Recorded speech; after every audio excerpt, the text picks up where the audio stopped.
America में रहने वाली 14 साल की लारा के विंटर हॉलिडेज चल रहे थे, जिसमें वो रोज देर रात तक जागती थी। रात को टाइम पास करने के लिए वो रोज नए नए ऑनलाइन गेम्स ढूंढती थी और उन्हें रात भर खेला करती थी। एक रात ऐसे ही गेम ढूंढते ढूंढते उसे एक हॉरर गेम के बारे में पता चला, जिसका नाम था द बाथ गेम। उसने इस गेम के बारे में कभी नहीं सुना था और इसलिए वो इस गेम के बारे में बहुत एक्साइटेड हो गई। उस गेम के रूल्स बोल्ड लेटर्स में लिखे थे और उसके नीचे ये भी लिखा था कि एक गेम खत्म किए बिना अगर कोई प्लेयर छोड़ देता है तो उसे दारुमा सान नाम की एक बुरी आत्मा जिंदगी भर हॉन्ट करती रहेगी। लारा ने अपने मम्मी पापा के सोने का वेट किया और उनके सोते ही अपने रूम की खिड़की और दरवाजा लॉक कर लिया। गेम के फर्स्ट स्टेप के अकॉर्डिंग उसने अपने कपड़े उतारे और वॉशरूम में जाकर अपने बाथ टब को भरने लगी। उसने सारी लाइट्स बंद कर दी और अपनी आंखें बंद करके टैप की तरफ मुंह करके बाथ टब के अंदर बैठ गई। गेम का दूसरा स्टेप था कि एक जापानीज मंत्र को बार बार रिपीट करते हुए अपने बाल धोना, और लारा वही करने लगी। उस मंत्र को बोलते बोलते उसने अपने बाल धोना खत्म कर लिया और उसे वहां बंद आंखों में ना तो कोई आवाज सुनाई दी और ना ही बाथरूम में किसी की प्रेजेंस फील हुई। लारा ने द बाथ गेम को बकवास समझा और वो अपनी आंखें खोलने ही वाली थी कि तभी उसे बाथरूम में किसी के चलने की आवाज आई। वो आवाज एकदम तेज हो गई। तभी वहां सफेद फटे हुए मैले कपड़ों में एक औरत उसके सामने आ गई। वो एकदम से बाथटब के अंदर गिर गई, जिसकी वजह से उसकी दाईं तरफ की आंख एक जंक लगे हुए टैप पर लगकर बाहर निकल आई और लटकने लगी। उसकी आंख से ढेर सारा खून निकलने लगा और वो पूरे बाथटब में फैल गया। लारा इन आवाजों से सहम सी गई। वो आंखें खोलने का सोच ही रही थी, पर तभी उसे गेम के रूल्स याद आ गए और उसने उस औरत से पूछा, Why did you fall in the bathtub? यानी तुम बाथटब में क्यों गिर गईं? ये कहते ही लारा गेम के अकॉर्डिंग बाथटब से निकलकर बिना मुड़े बाथरूम के बाहर निकल आई। उसे इस बात का विश्वास ही नहीं हो रहा था कि उसे दारुमा सान की प्रेजेंस सच में फील हुई है। वो डर के मारे एकदम सुन्न पड़ गई। उसका उस वक्त मन कर रहा था कि वो अपने घर से भागकर कहीं दूर चली जाए, पर अगर वो गेम के आगे के स्टेप्स फॉलो नहीं करती तो दारुमा सान उसको हमेशा हॉन्ट करती रहती। तो वो रूल्स के अकॉर्डिंग अपने बिस्तर में जाके सो गई। उसे पूरी रात ऐसा लगता रहा जैसे उसे कोई देख रहा है। बहुत मुश्किल से वो कुछ घंटों के लिए उस औरत के बारे में ना सोच के सो पाई। अगली सुबह थोड़ी सी नींद मिलने पर लारा का दिमाग रिफ्रेश हो गया और वो अपने नॉर्मल रूटीन पर लग गई।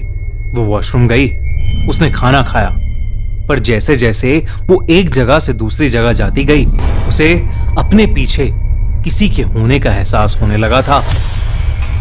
पर वो जब भी पीछे मुड़कर देखती तो वहां कोई नहीं होता था। उस दोपहर लारा की मॉम उसको शॉपिंग के लिए सुपरमार्केट ले गई। लारा को अब भी लग रहा था कि दारुमा सान उसका पीछा कर रही है और लारा को लगा कि वो घर के बाहर निकलने के बाद दारुमा सान से शायद सेफ हो जाएगी, पर पूरे रास्ते उसे वैसा ही लगता रहा जैसे कि कोई उसको फॉलो कर रहा है और उसको घूर रहा है। सुपरमार्केट में शॉपिंग करते हुए उसकी मॉम दूसरी रो में सीरियल्स लेने चली गई।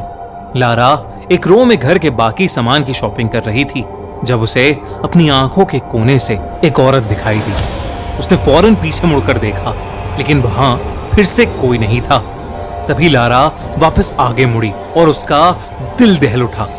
उसने अपने हाथ में सामान की जगह दारुमा सान का कटा हुआ सर पकड़ा हुआ था।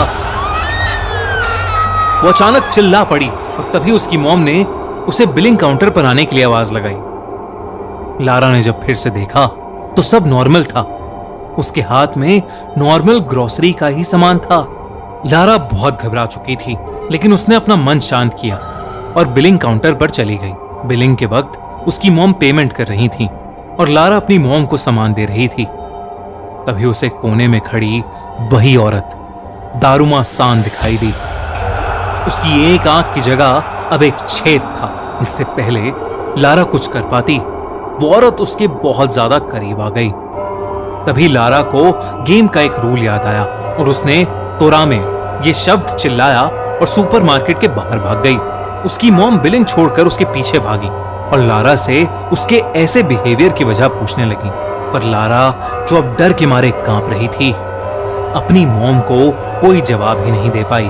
उसकी मॉम ने उसे जल्दी से गाड़ी में बिठाया और उसे घर ले गई। पर वापस जाते हुए पूरे रास्ते लारा को दारुमा सान उनकी गाड़ी का पीछा करती हुई दिखती रही। लारा की घबराहट और बढ़ती गई, क्योंकि जैसे जैसे उसकी मॉम गाड़ी की स्पीड बढ़ाती, दारुमा सान उतनी ही तेजी से उसके पास आने लगती। वो लोग जैसे ही घर पहुंचे, वैसे ही रोती हुई लारा चिल्लाने लगी, तोरामे तोरामे, और वो गाड़ी से भागकर घर के अंदर चली गई। लारा को अब डर के मारे फीवर चढ़ने लगा था और वो पूरे घर में दारुमा सान से बचते हुए तोरामे तोरामे चिल्लाकर अलग अलग कमरे में जाकर छुपने लगी। जो एक हॉरर गेम की तरह स्टार्ट हुआ था, अब वो लारा के लिए उसकी जिंदगी का सबसे डरावना एक्सपीरियंस बन गया था। लारा ने डिसाइड किया कि अब वो दारुमा सान को फेस करने के लिए आखिरी स्टेप के हिसाब से काटे बोलकर एक एक्शन करेगी, जिससे ये गेम एंड हो जाएगी। लेकिन अब लारा जब भी दारुमा सान को फेस करके काटे बोलने के लिए मुड़ती, तो दारुमा सान वहां से गायब हो जाती। लारा का सर अब डर से फटने लगा था और उसके पेरेंट्स से उसका यह पागलपन नहीं देखा जा रहा था। उन्होंने उसे नींद की दवाई दी और उसे बिस्तर पर लिटा दिया और उसके कमरे से वो तब तक नहीं गए जब तक वो सो नहीं गई। लारा की जब आंख खुली तो वो अपने बाथटब में थी। उसे अचानक लगा कि कोई उसे जकड़ रहा है और जब उसने पीछे देखा तो दारुमा सान ने अपने हाथों से उसे पकड़ रखा था और वो जोरों से हंस रही थी। लारा ने गेम को खत्म करने के लिए काटे चिल्लाया। गेम के रूल्स के अकॉर्डिंग दारुमा सान की आत्मा वहां से गायब हो जानी चाहिए थी, लेकिन दारुमा सान और जोरों से हंसने लगी। तभी लारा को सांस आनी बंद हो गई। उसे ऐसा लगने लगा कि जैसे वो बाथटब के पानी में डूब रही हो। डूबते डूबते लारा की आंखें बंद हो गईं। जब उसकी आंखें फिर से खुली तो वो अपनी मॉम के पास अपने बेडरूम में ही थी और पसीने से पूरी गीली थी।